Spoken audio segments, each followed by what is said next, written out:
Death certificate নেই। যোগীরাজ্যে হয়নি postmortem. অভিযোগ, মৃতদেহের চালানের কপিটুকুও হাতে দেওয়া হয়নি। বলা হয় ছবি তুলে নিন। কলকাতা পুরসভার তরফেও মেলেনি ডেথ সার্টিফিকেট। এই পরিস্থিতিতে আতান্তরে পড়েছেন। জল আসে না কলে, ঝরঝরিয়ে হরদম জল কেএসবি পাম্প হলে। বিদ্যুৎ সাশ্রয়কারী জার্মান টেকনোলজিতে তৈরি কেএসবি পাম্প। জলের প্রবলেম সেটা আবার কি?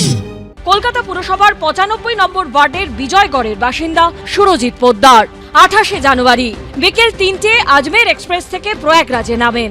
6:30টায় পৌঁছে যান মেলার মাঠে। মাসি, দিদা, মার এই সেলফিটা দেখলে এখনো আটকে ওঠেন সুরজিৎ। মাত্র 24 ঘন্টায় জীবনটা এমন ভাবে বদলে যেতে পারে ভাবলেই অবাক লাগে। তাঁবুতে ঘুমোচ্ছিলেন। মাইকে ঘোষণা শুনে 28 জানুয়ারি রাত 12:30টায় মৌনী অমাবস্যার শাহী স্নান করতে যান। ঠিক 15 মিনিটের মধ্যে আচমকা হুড়োহুড়ি শুরু। সুরজিৎ পোদ্দারের দাবি, রাত 1:45 নাগাদ স্থানীয় কয়েকজন তাদের উদ্ধার করে। পুলিশ ও অ্যাম্বুলেন্স আসতে আসতে তখন রাত 2:30। রাত 3টে এক অস্থায়ী হাসপাতাল সুরজিৎ পোদ্দারের মা বাসন্তী পোদ্দারকে মৃত বলে ঘোষণা করেন।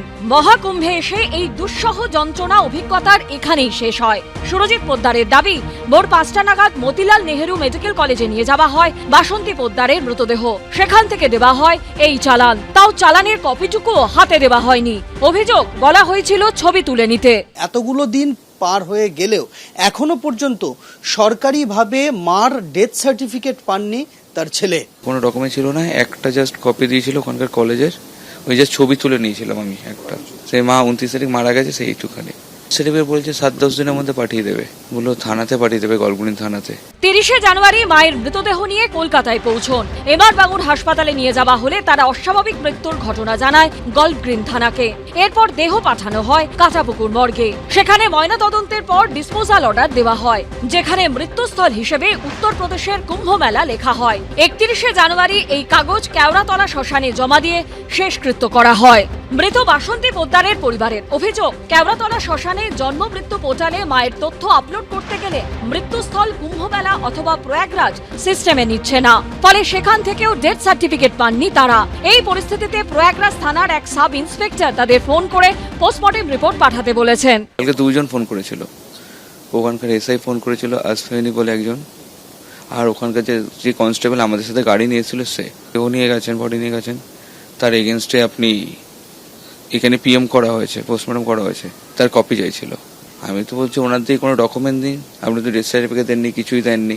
বলে সব পেয়ে যাবে। মৃতদেহ যখন আসে তখন একটাই লেখা হয়, থানার যে থানাকে যে কমিউনিকেশনটা করা হয় সেখানে বলা হয় যে এরকম একটা এই ডেসক্রিপশনে একটা মৃতদেহ এসছে, অমুকজন নিয়ে এসছেন, মানে এসকর্ট যদি করে থাকেন কেউ কেউ সেগুলোর ক্ষেত্রে বলে দেওয়া হয়। দিয়ে বলা হয় যে you take necessary action to ascertain the cause of death. সাধারণ মানুষের হেনস্থার কথা মেনে নিয়ে যোগী প্রশাসনের বিরুদ্ধে সুর চড়িয়েছেন মেয়র ফিরহাদ হাকিম। কাউকে ডেথ সার্টিফিকেট দেয়নি, এখানে আবার একবার করে পিএম করতে হচ্ছে, করে নিয়ে তারপর ডিসি দিতে হচ্ছে। সৎকার করে আমরা যে ক্রিমিনেশন সার্টিফিকেটটা দিচ্ছি আফটার পিএম, এটা একটা বড় হ্যারাসমেন্ট। মানুষের সুপ্রিম কোর্টে যাওয়া উচিত যে কি হচ্ছে কি। কুম্ভ মেলার ঘটনা কার্যত বেআব্রু করে দিল কিভাবে ব্যবসা চলে এবং সমস্ত তথ্যকে ধামাচাপা দেওয়ার চেষ্টা হয়, তাকে বেআব্রু করে দিল।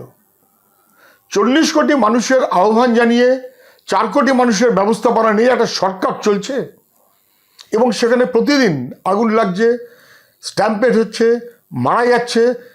যেদিনের ঘটনা সেদিন 100 তো বেশি বটেই, কত মারা গেছেন কেউ জানে না, তথ্য গোপন।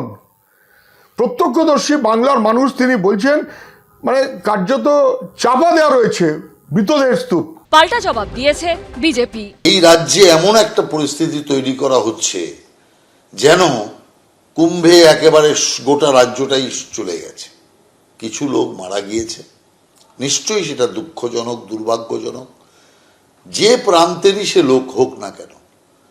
অতএব তাদের যে মৃত্যু হয়েছে তার জন্য সরকার উপযুক্তভাবে সমস্ত কিছু দেখছে।